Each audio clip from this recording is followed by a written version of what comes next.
जोहार नमस्कार। झारखंड समेत देश दुनिया की तमाम बड़ी खबरों में से कुछ प्रमुख खबरों पर आइए नजर डालते हैं।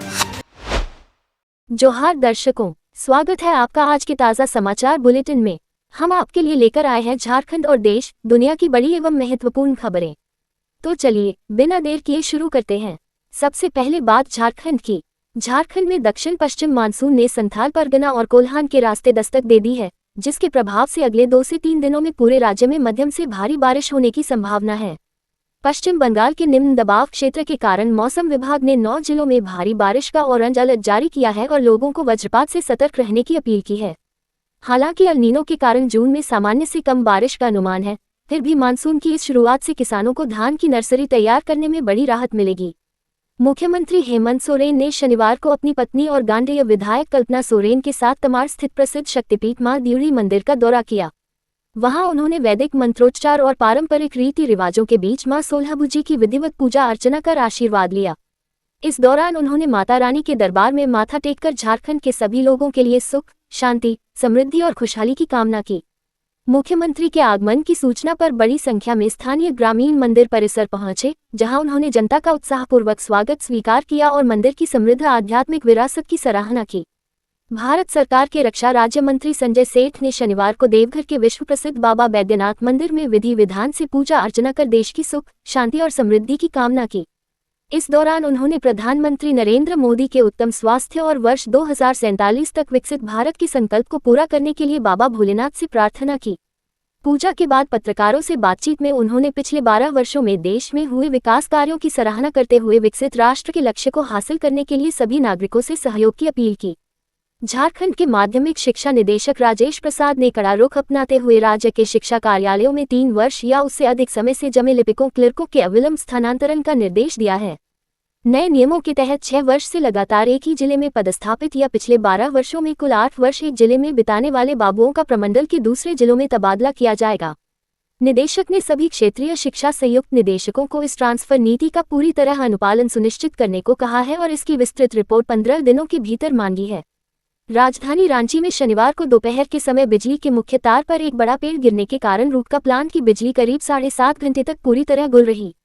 बिजली आपूर्ति ठप होने से मोटरों का संचालन रुक गया, जिसके परिणामस्वरूप बूटी जलागार और रातू रोड के जलाशयों में पानी नहीं भरा जा सका। इस वजह से शहर के दर्जनों मुख्य इलाकों में जलापूर्ति पूरी तरह ठप हो गई और करीब 5 लाख की आबादी को भीषण गर्मी में पानी के गंभीर संकट का सामना करना पड़ा। झारखंड हाईकोर्ट ने समीना खातून को उनके दिवंगत पति का बकाया वेतन 7% ब्याज के साथ 24 जून 2026 तक हर हाल में भुगतान करने का निर्देश दिया है। अदालत ने सुप्रीम कोर्ट से एसएलपी खारिज होने के बाद भी मस्टर रोल का बहाना बनाकर भुगतान टालने पर शिक्षा विभाग के अधिकारियों के रवैये को दुर्भाग्यपूर्ण और अवमाननापूर्ण माना। खंडपीठ ने सख्त रुख अपनाते हुए चेतावनी दी है कि यदि तय समय तक भुगतान नहीं हुआ तो लोहरदगा के डीओ, माध्यमिक शिक्षा निदेशक और शिक्षा सचिव के जून 2026 के वेतन पर रोक लगाई जा सकती है। रांची से भोपाल एवं गांधीनगर सीधी रेल सेवा की मांग। अखिल भारतीय कायस्थ महासभा रांची के अध्यक्ष शैलेश कुमार सिन्हा ने प्रधानमंत्री नरेंद्र मोदी को पत्र लिखकर रांची से भोपाल और गांधीनगर के लिए सीधी रेल सेवा शुरू करने की मांग की है। पत्र में कहा गया है कि डायरेक्ट ट्रेन न होने से यात्रियों को मजबूरी में ट्रेनें बदलनी पड़ती हैं, जिससे आपातकालीन स्थितियों में भारी असुविधा होती है और खासकर 70 वर्ष से अधिक के बुजुर्गों के लिए सफर बेहद मुश्किल हो जाता है। संगठन ने प्रधानमंत्री और केंद्रीय गृह राज्य मंत्री संजय सेठ से जनहित में इस मांग पर गंभीरता से विचार करने का आग्रह किया है ताकि व्यापार, शिक्षा और चिकित्सा के लिए आने जाने वाले लोगों को राहत मिल सके। झारखंड खाद्य आपूर्ति विभाग ने पिछले 6 महीने या उससे अधिक समय से राशन नहीं लेने वाले करीब 8 लाख कार्डधारियों की पहचान कर जिला आपूर्ति पदाधिकारियों को उनका भौतिक सत्यापन कर कार्ड रद्द करने का निर्देश दिया है। इस अभियान के तहत पूर्वी सिंहभूम और गिरिडीह जैसे जिलों में डुप्लीकेट राशन कार्डों और विसंगति वाले एकल कार्डों की जांच की जा रही है ताकि व्यवस्था को पारदर्शी बनाया जा सके। विभाग ने नए कार्ड व नाम जोड़ने के लिए लंबित पड़े 5.50 लाख आवेदनों को शीघ्र निपटाने को कहा है और स्पष्ट किया है कि बिना ई-केवाईसी के राशन कार्ड में कोई भी नया नाम नहीं जोड़ा जाएगा। सरायकेला खरसावां जिले के चांडिल थाना क्षेत्र के रुचाप गांव में एक आदिवासी महिला से कथित दुर्व्यवहार, मारपीट और कपड़े फाड़ने का वीडियो सोशल मीडिया पर वायरल होने के बाद पुलिस विभाग ने त्वरित कार्रवाई की है। पीड़िता सोमवारी मुंडा द्वारा पुलिस अधीक्षक एसपी और एसडीपीओ को सौंपे गए शिकायती आवेदन की गंभीरता को देखते हुए एसपी निधि द्विवेदी ने आरोपी एएसआई यमुना राम को तत्काल प्रभाव से लाइन हाजिर कर दिया है। इस घटना को लेकर स्थानीय ग्रामीणों में भारी नाराजगी है, जबकि प्रशासन ने मामले की निष्पक्ष विभागीय जांच शुरू करते हुए दोषियों पर सख्त कानूनी और अनुशासनात्मक कार्रवाई का भरोसा दिया है।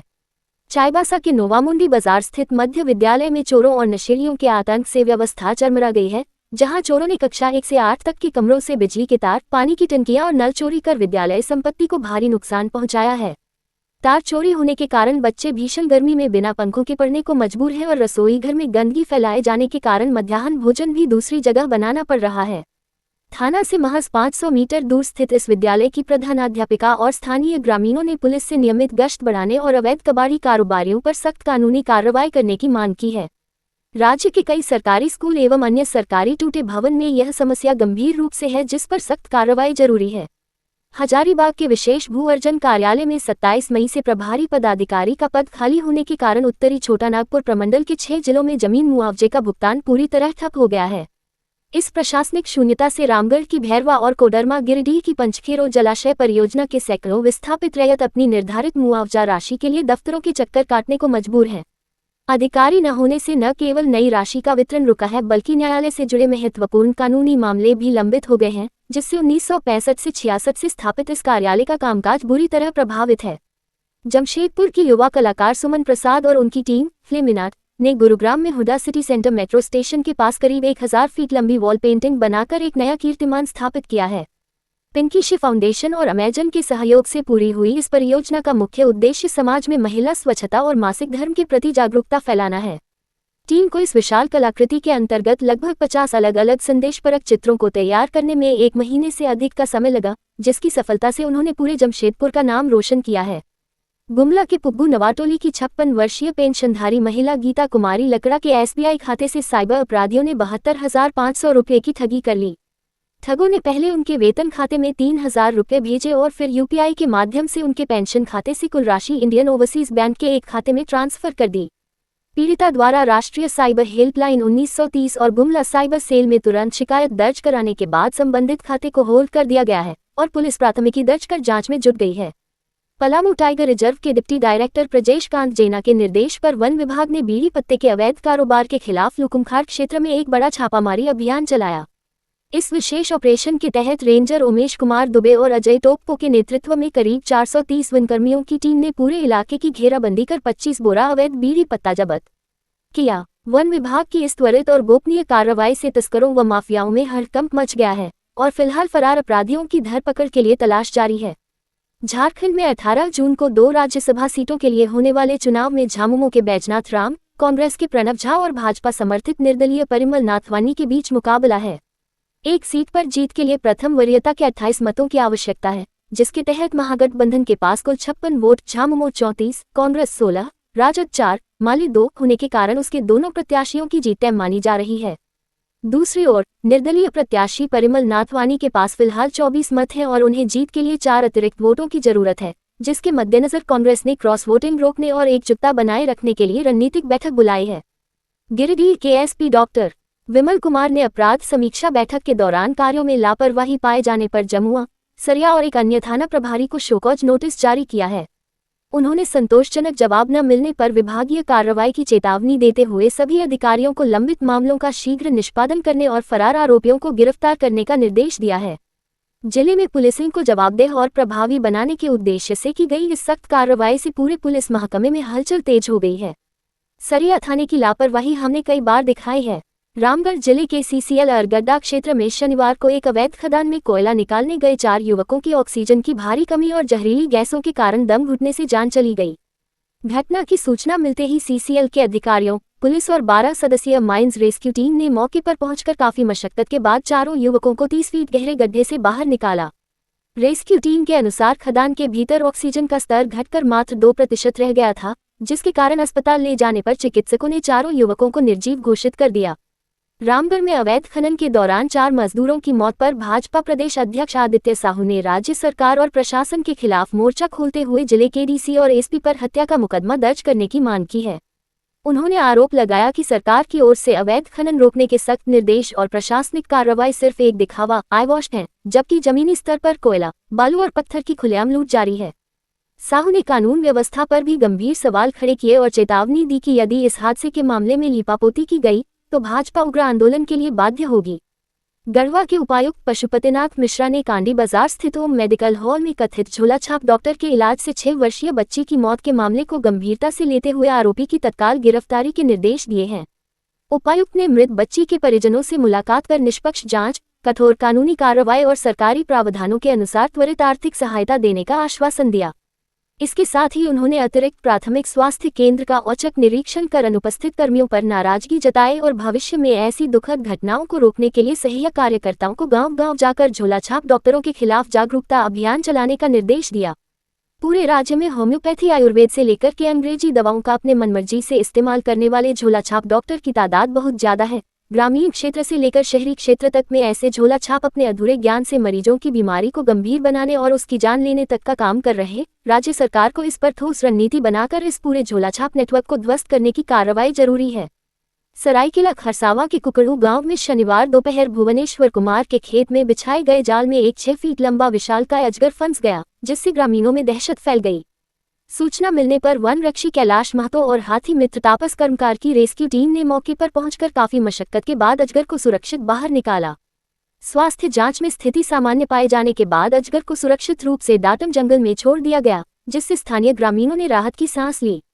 एक्वा वर्ल्ड में 6 हफ्तों से चल रही समर हॉलीडे डांस प्रतियोगिता का ग्रैंड फिनाले शनिवार को धूमधाम से संपन्न हुआ, जिसमें जूनियर वर्ग में रियान और सीनियर वर्ग में गायत्री ने प्रथम स्थान हासिल किया। इस भव्य कार्यक्रम में मुख्य अतिथियों ने विजेताओं को ट्रॉफी व प्रमाण पत्र सौंपे, जबकि शीर्ष प्रतिभागियों ने नृत्य के माध्यम से लता मंगेशकर और आशा भोसले को विशेष श्रद्धांजलि अर्पित की। समारोह के दौरान विभिन्न कलाकारों की नृत्य प्रस्तुतियों के साथ साथ वार्म्स मॉडलिंग ग्रुप का ब्लैक एंड गोल्डन थीम पर आकर्षक रैंप शो भी आकर्षण का केंद्र रहा। अब देखिए राष्ट्रीय एवं अंतर्राष्ट्रीय सुर्खियां।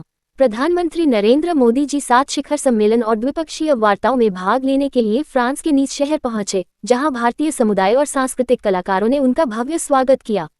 इस यात्रा के दौरान पीएम मोदी फ्रांस के राष्ट्रपति इमैनुअल मैक्रों के साथ द्विपक्षीय बैठक करेंगे और दोनों नेता संयुक्त रूप से भारत इनोवेट्स कार्यक्रम का उद्घाटन करेंगे, क्योंकि दोनों देशों ने वर्ष 2026 को ईयर ऑफ इनोवेशन के रूप में मनाने का निर्णय लिया है। इसके बाद वे 14 से 15 जून को स्लोवाकिया के ऐतिहासिक दौरे पर जाएंगे, जो 1993 में उसके स्वतंत्र राष्ट्र बनने के बाद किसी भी भारतीय प्रधानमंत्री की पहली यात्रा होगी। अपने दौरे के अंतिम चरणों में पीएम मोदी पुनः फ्रांस लौटकर एवियन में G7 शिखर सम्मेलन में हिस्सा लेंगे, जहां अमेरिकी राष्ट्रपति डोनाल्ड ट्रंप से उनकी मुलाकात संभावित है, और अंत में वे पेरिस में विवाटेक 2026 प्रदर्शनी में शामिल होंगे। रॉयटर्स और ईरानी मीडिया की रिपोर्टों में दावा किया गया है कि अमेरिका ईरान शांति वार्ता के बीच यूएई ने ईरान को हमलों को रोकने के बदले $3 अरब की पहली किस्त ट्रांसफर की है। हालांकि यूएई के विदेश मंत्रालय ने इन आरोपों को पूरी तरह झूठा और निराधार बताते हुए स्पष्ट किया है कि किसी भी जमी हुई ईरानी संपत्ति को न तो जारी किया गया है और न ही ट्रांसफर किया गया है। दूसरी ओर अमेरिकी उपराष्ट्रपति जेडी वेंस ने भी ईरान को किसी भी प्रकार का नकद भुगतान किए जाने की खबरों का खंडन किया है, जबकि रिपोर्टों के अनुसार सुरक्षा चिंताओं को दूर करने के लिए दोनों देशों के बीच हफ्तों से बातचीत चल रही थी। स्ट्रेट ऑफ होर्मुज में अमेरिकी नौसेना की कार्रवाई के दौरान 3 भारतीय नाविकों की मौत पर भारतीय विदेश मंत्री एस जयशंकर ने अमेरिकी विदेश मंत्री मार्को रूबियो से बात कर भारत का कड़ा विरोध दर्ज कराया है। इस पर अमेरिकी विदेश विभाग ने रुख स्पष्ट करते हुए कहा कि क्षेत्र में सुरक्षा के लिए अमेरिकी नाकेबंदी का उल्लंघन और ईरानी तेल की अवैध ढुलाई बर्दाश्त नहीं की जाएगी, इसलिए सभी वाणिज्यिक जहाजों को उनके निर्देशों का पालन करना चाहिए। ओमान की खाड़ी में हुए इन हमलों के बाद भारत ने दिल्ली में अमेरिकी राजनयिक को भी तलब किया है, जबकि 28 फरवरी से जारी इस पश्चिम एशिया संघर्ष में अब तक कम से कम 13 भारतीय नागरिक अपनी जान गंवा चुके हैं।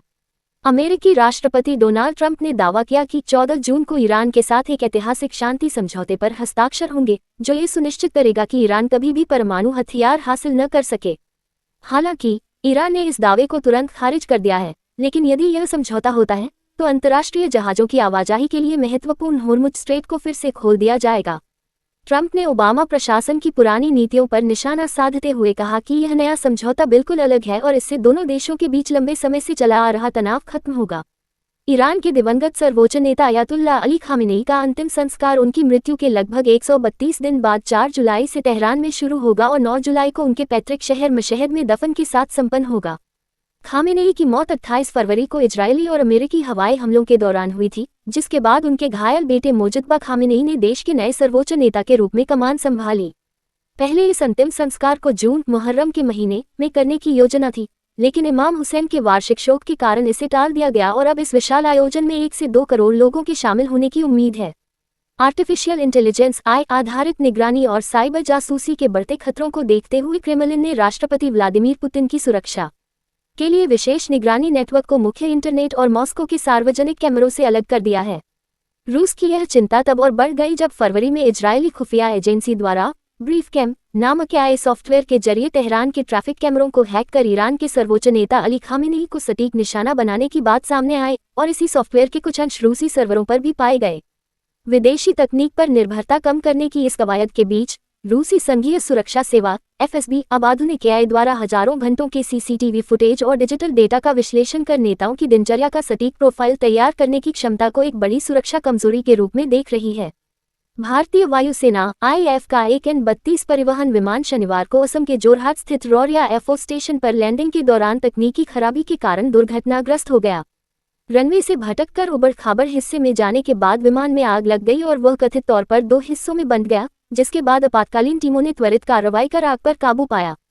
वायुसेना ने हादसे की पुष्टि करते हुए कारणों का पता लगाने के लिए कोर्ट ऑफ इंक्वायरी के गठन का निर्णय लिया है। हालांकि क्रू मेंबर्स की स्थिति पर अभी आधिकारिक बयान आना बाकी है। ये थी आज की बड़ी खबरें। अगर आप ऐसे ही अपडेट्स पाना चाहते हैं तो हमारे YouTube चैनल को सब्सक्राइब करें, Facebook पेज को लाइक करें और इस वीडियो को लाइक एवं शेयर जरूर करें। फिर मिलेंगे अगले बुलेटिन में। तब तक के लिए जोहार और नमस्ते। कैसी लगी आपको हमारी ये खबर, ये हमें कमेंट बॉक्स में लिखकर ज़रूर से बताएं और ऐसे ही नवीनतम ताज़ा अपडेट्स, खास खबरों से रूबरू बने रहने के लिए बने रहें हमारे संग। कैमरा के पीछे से मेरा सहयोग कर रहे अजय महतो, आनंद चौहान के साथ मैं यजत पिंटू रांची।